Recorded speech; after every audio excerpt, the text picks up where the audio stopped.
ऐसी कौन सी आप गलतियां कर रहे हैं पैसों को लेकर जिसकी वजह से आप आर्थिक तंगी से जूझ रहे हैं। आप कमाते हैं, कमाने के बाद भी आपके हाथ में पैसा नहीं रुकता है, ऐसी क्या वजह है?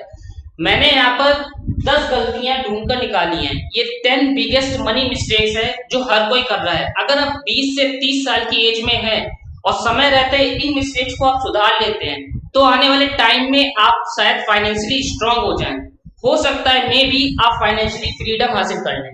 ये 10 मिस्टेक को मैं 10 डिजीज बोल रहा हूँ। क्यों? क्योंकि जैसे डिजीज क्या करती हैं, हमारे शरीर को धीरे धीरे कमजोर कर देती हैं। अगर समय रहते हमें इस बीमारी का पता चल जाए तो बड़ी से बड़ी बीमारी का इलाज हम कर सकते हैं।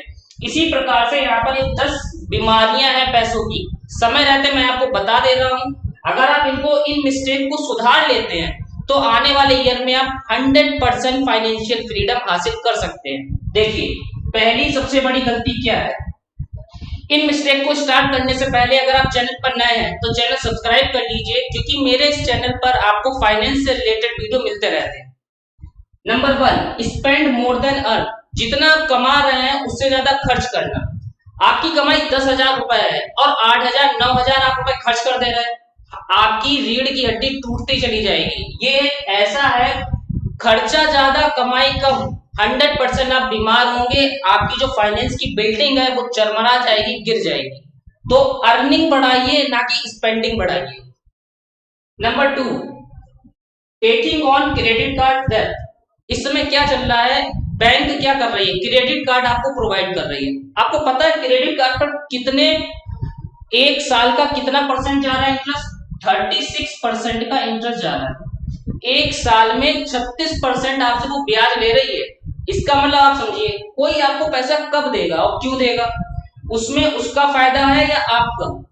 देखिए, दरअसल ये जो मार्केट में जितनी भी क्रेडिट कार्ड की कंपनी है, ये बैंकिंग सिस्टम में जो क्रेडिट कार्ड प्रोवाइड कर रहे हैं वो 36% से ज्यादा आपका ब्याज ले रहे हैं। मैंने एवरेज 36% ले लिया है। अब आप समझ लीजिए, वो आपसे 36 रुपए ज्यादा ले रही है, यानी कि 100 रुपए में 36 रुपए ज्यादा।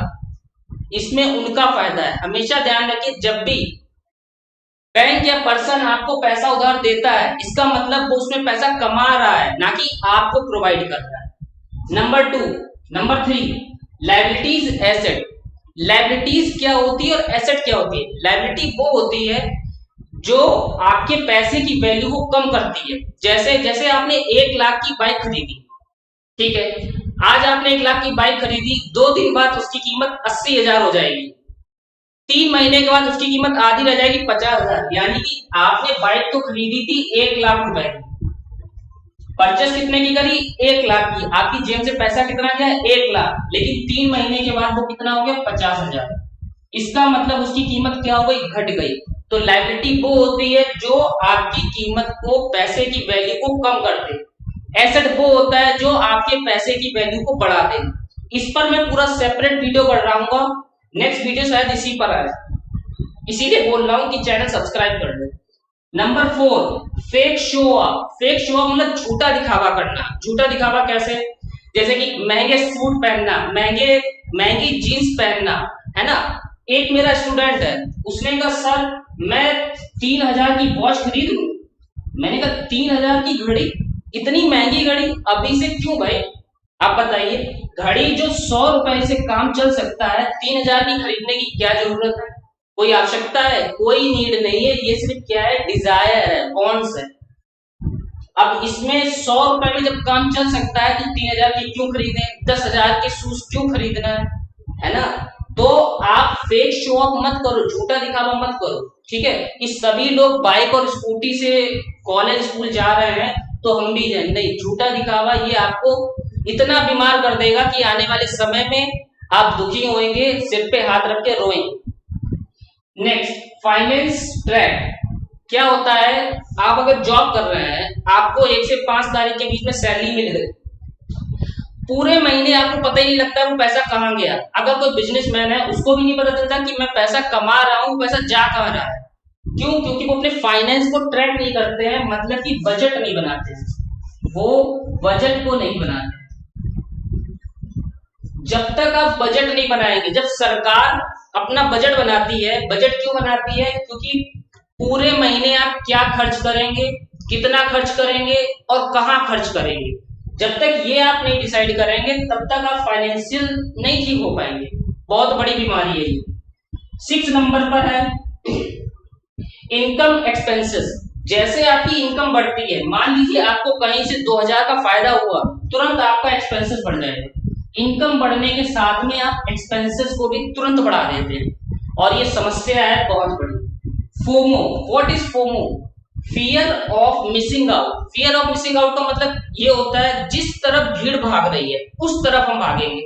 मान लीजिए कहीं पर प्लॉटिंग हो रही है, अगर वहां पर कहीं वो प्लॉटिंग बिक रही है तो हमने खरीदा, आस पड़ोस वाले खरीदेंगे, भीड़ वहीं भागना शुरू कर देगी, है ना।